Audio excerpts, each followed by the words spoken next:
بسم اللہ الرحمن الرحیم۔ السلام علیکم، آپ دیکھ رہے ہیں الف نیوز اور میں ہوں آپ کے ساتھ ماجد علی۔ شامل کرتے ہیں پاکستان اور دنیا بھر سے بریکنگ نیوز ہیڈ لائنز۔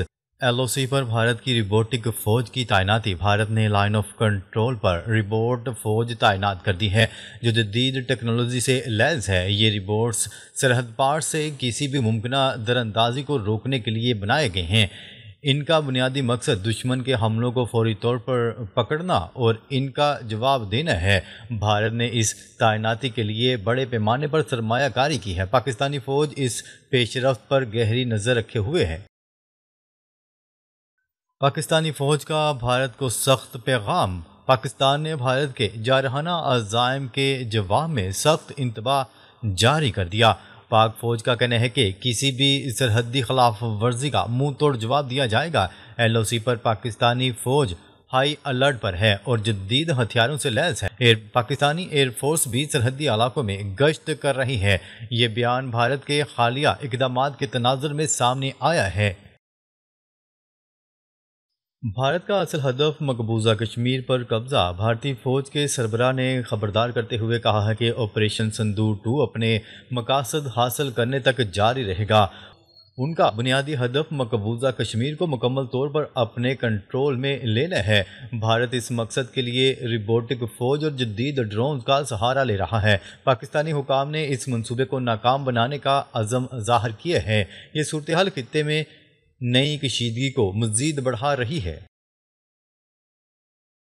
اسرائیل کی بھارت کو فوجی مدد۔ بھارت کو اسرائیل سے جدید فوجی ٹیکنالوجی اور جاسوسی کے آلات کی بھرپور مدد حاصل ہے۔ اسرائیل کی یہ حمایت بھارت کو پاکستان کے خلاف جارحانہ حکمت عملی اپنانے کی ترغیب دے رہی ہے۔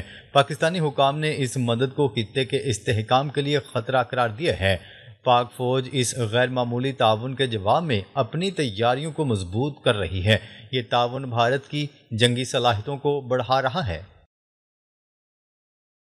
پاکستان بھارتی سرحد پر ہائی الرٹ۔ جنگ کا خطرہ۔ ایل او سی پر دونوں ممالک کی افواج ہائی الرٹ پر ہیں جبکہ بھارتی طیارے سرحدی علاقوں میں گشت کر رہے ہیں۔ پاکستانی فوج نے اپنے دفاع کو مضبوط کرنے کے لیے جدید ریڈار اور ہتھیار تعینات کر دیے ہیں۔ ماہرین کا کہنا ہے کہ بھارت کی حالیہ سرگرمیاں جنگ کی تیاری کی طرف اشارہ کرتی ہیں۔ پاکستانی فوج نے واضح کر دیا ہے کہ وہ کسی بھی حملے کا بھرپور جواب دینے کے لیے تیار ہے۔ بھارت روس سے $1.2 ارب کے S-400 میزائل خرید رہا ہے۔ بھارت نے ہنگامی بنیادوں پر روس سے S-400 میزائل خریدنے کا فیصلہ کر لیا جو فضائی دفاعی نظام کا حصہ ہیں۔ یہ میزائل دور سے دشمن کے حملوں کو روکتے ہیں اور نشانہ بناتے ہیں اور یوکرین جنگ میں استعمال ہو رہی ہیں۔ بھارت یہ میزائل پاکستان کے خلاف استعمال کرنے کا ارادہ رکھتا ہے نہ کہ چین کے۔ روس اپنے ذخیرے سے یہ میزائل فوری طور پر بھارت کو دے رہا ہے حالانکہ اسے خود بھی اس کی اشد ضرورت ہے۔ یہ سودا بھارت اور روس کے قریبی تعلقات کی وجہ سے ممکن ہو رہا ہے۔ پاکستان کے خلاف بھارتی تیاریاں۔ میزائل اور ڈرون حملوں کو روکنے کا پلان۔ بھارت پاکستان کی جانب سے ممکنہ میزائل اور ڈرون حملوں کو روکنے کے لیے تیاری کر رہا ہے۔ اس نے روس سے جدید میزائل حاصل کیے جو سینکڑوں کلومیٹر دور سے دشمن کو پکڑ سکتے ہیں۔ بھارت کی فوج کو یوکرین جنگ سے سبق ملے ہیں جہاں روسی ہتھیاروں نے اہم کردار ادا کیا۔ پاکستان کی پالیسی پہلے حملے نہ کرنے کی ہے، اس لیے بھارت جواب دینے کی تیاری کر رہا ہے۔ یہ تیاریاں بھارت کو دفاعی طور پر مضبوط بنانے کے لیے ہیں۔ ڈونلڈ ٹرمپ کی مودی کو ہنگامی کال۔ پاکستان پر حملہ مت کرو۔ امریکی صدر ڈونلڈ ٹرمپ نے دیوالی کے موقع پر بھارتی وزیر اعظم نریندر مودی کو ہنگامی طور پر فون کیا۔ ڈونلڈ ٹرمپ نے مودی کو خبردار کیا کہ کسی صورت پاکستان پر حملہ نہ کیا جائے۔ ان کے مطابق CIA کی رپورٹوں سے ظاہر ہوتا ہے کہ خطہ جنگ کے دہانے پر ہے۔ ڈونلڈ ٹرمپ کا کہنا ہے کہ اگر بھارت حملہ کرتا ہے تو یہ جنگ پورے خطے کو اپنی لپیٹ میں لے سکتی ہے۔ اطلاعات کے مطابق ڈونلڈ ٹرمپ نے مودی کو تجارتی مراد کی پیشکش بھی کی تاکہ حملہ روکا جا سکے۔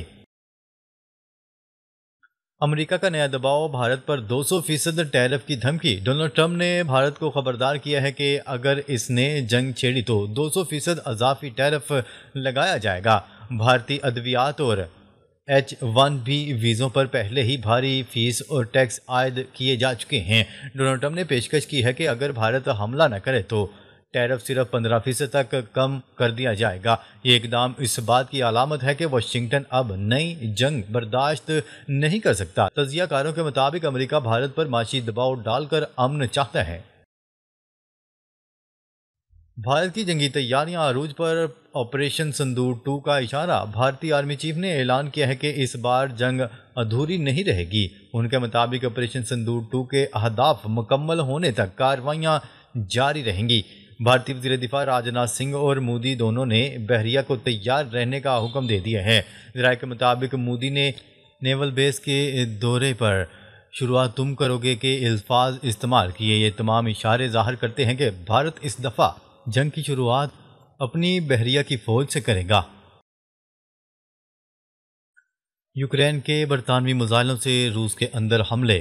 یوکرین نے برطانیہ کے فراہم کردہ اسٹارم شیڈو میزائلوں کا استعمال کرتے ہوئے روس کی سرزمین پر گہرے حملے کیے ہیں۔ یہ میزائل روسی فضائی دفاع کو چکمہ دے کر کیمیکل پلانٹس اور گن پاؤڈر کی تیاری کی جگہوں کو تباہ کر رہے ہیں۔ روس کی اہم تنصیبات کو نشانہ بنایا گیا جس سے روسی حکومت ہل کر رہ گئی۔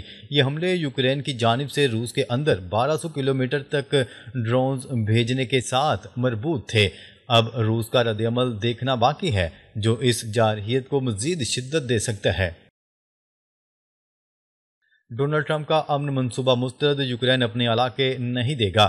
ڈونلڈ ٹرمپ نے تجویز دی تھی کہ یوکرین روس کو کچھ علاقے دے کر امن قائم کرے، لیکن یوکرین اور یورپی اتحادیوں نے اسے مسترد کر دیا کیونکہ وہ کوئی علاقائی سمجھوتا نہیں کریں گے۔ ڈونلڈ ٹرمپ اور پیوٹن کی ملاقات کی بات بھی اب روک دی گئی ہے۔ یورپ کو خدشہ ہے کہ روس کو رعایت دینے سے وہ مزید آگے بڑھے گا۔ یوکرین کی صدر زلنسکی یورپ کے دورے پر ہیں اور مزید حمایت حاصل کر رہے ہیں۔ یوکرینی حملوں کے جواب میں روس کے کیف پر بڑے میزائل اور ڈرون سے حملے۔ روس نے یوکرین کے دارالحکومت کیف پر بڑے پیمانے پر میزائل اور ڈرون سے حملہ کر دیا۔ یہ حملے یوکرین کی تیل اور گیس کی تنصیبات کو نشانہ بنا رہے ہیں۔ روس کا یہ رد عمل یوکرین کی روسی علاقوں پر حملوں کے جواب میں آیا ہے۔ اب حالات مزید پیچیدہ ہو رہے ہیں اور تباہی بڑھتی جا رہی ہے۔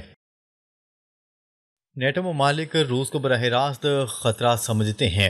نیٹو کے یورپی ممالک جیسے فرانس، جرمنی اور برطانیہ روس کو اپنے لیے براہ راست خطرہ مانتے ہیں۔ وہ یوکرین کی مکمل حمایت کر رہے ہیں اور کوئی علاقائی رعایت نہیں دیں گے۔ روس نے پہلے ہی پولینڈ، رومانیہ اور ناروے جیسے ممالک پر ڈرون بھیجے ہیں، جبکہ فرانس نے روسی شیڈو فلیٹ کو قبضے میں لے لیا ہے۔ یہ تنازع اب نیٹو ممالک تک پھیلنے کا خدشہ پیدا کر رہا ہے۔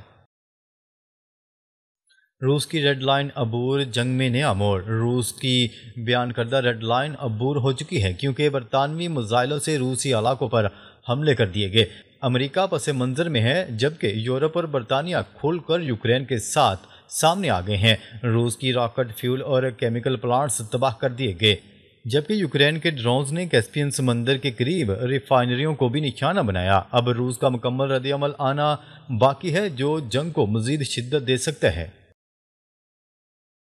شمالی کوریا کے بیلسٹک میزائلوں کے مزید تجربات۔ میزائل ہوانگ ہائی صوبے میں واقع مقام جنگوا سے فائر کیے گئے۔ نیوز رپورٹ کے مطابق شمالی کوریا کے بیلسٹک میزائلوں کے مزید تجربات۔ جون کے بعد یہ پہلے میزائل تجربات ہیں۔ نیوز رپورٹ کے مطابق جون کے اوائل میں جنوبی کوریا کے صدر لی جے میونگ کے اقتدار سنبھالنے کے بعد شمالی کوریا کی طرف سے یہ پہلے میزائل تجربات ہیں۔ جنوبی کوریا کا اس حوالے سے کہنا تھا کہ ہماری فوج نے شمالی کوریا کی طرف سے مزید میزائل تجربات کی تیاری کی نگرانی کو تیز کر دیا ہے اور امریکہ اور جاپان کے ساتھ متعلقہ معلومات کا اشتراک کرتے ہوئے کسی بھی ممکنہ جوابی کارروائی کی مستقل تیاری کی پوزیشن کو برقرار رکھا ہوا ہے۔ ایران پر حملہ ہوا تو دشمن پر جہنم کے دروازے کھول دیں گے، سربراہ پاسداران انقلاب۔ سپہ پاسداران انقلاب اسلامی کے کمانڈر ان چیف نے ایران پر میلی آنکھ اٹھانے والوں کو خبردار کر دیا۔ ایران کی خبرساں ایجنسی کی رپورٹ کے مطابق سپہ پاسداران انقلاب اسلامی کے commander in chief major general Mohammad Pakpour نے خبردار کیا ہے کہ اگر ایران کی خود مختاری یا سلامتی پر کوئی حملہ کیا گیا تو ایران بھرپور اور فیصلہ کن جواب دے گا۔ حماس کو غیر مسلح کرنے کا ٹائم فریم نہیں دے سکتے، امریکہ۔ جے ڈی وینس نے کہا ہے کہ حماس کو غیر مسلح کرنے کے لیے کوئی مخصوص ٹائم لائن مقرر نہیں کی جا سکتی۔ اسرائیل میں پریس کانفرنس کے دوران امریکی نائب صدر جے ڈی وینس نے کہا کہ فی الحال حماس کو غیر مسلح کرنے کے لیے کوئی مخصوص ٹائم لائن مقرر نہیں کی جا سکتی۔ جے ڈی وینس نے کہا جنگ بندی پر عمل درآمد توقعات سے بہتر طور پر آگے بڑھ رہا ہے اور اس سلسلے میں اسرائیلی حکومت نے نمایاں تعاون کیا ہے۔ غزہ میں جنگ بندی کے استحکام کے لیے میں پرامید ہوں۔ نیتن یاہو نے اپنے قومی سلامتی کے مشیر کو برطرف کر دیا۔ خبرساز ایجنسی کی رپورٹ کے مطابق اسرائیلی وزیر اعظم نیتن یاہو نے منگل کے روز نیشنل سیکیورٹی کونسل کے سربراہ کو برطرف کر دیا۔ وزیر اعظم کے دفتر کے مطابق کونسل کے ڈپٹی سربراہ گل رائح کو قائم مقام سربراہ کے طور پر مقرر کیا جائے گا۔ بھارت نے کابل میں اپنا سفارتخانہ بحال کر دیا۔ بھارت نے افغانستان کے دارالحکومت کابل میں اپنا سفارتخانہ دوبارہ فعال کر دیا ہے۔ بھارتی میڈیا کی رپورٹ کے مطابق بھارت کابل میں اپنے مشن کے سربراہ کو چارج ڈی مقرر کرے گا، پھر سفیر تعینات کرے گا، جبکہ طالبان حکومت نومبر تک اپنے 2 سفارتکار نئی دہلی بھیجے گی۔ ناظرین، اب تک کے لیے اتنا ہی۔ مزید خبریں لے کر بہت جلد آپ کی خدمت میں حاضر ہوں گے۔ تب تک کے لیے اپنا خیال رکھیے گا۔ اللہ نگہبان۔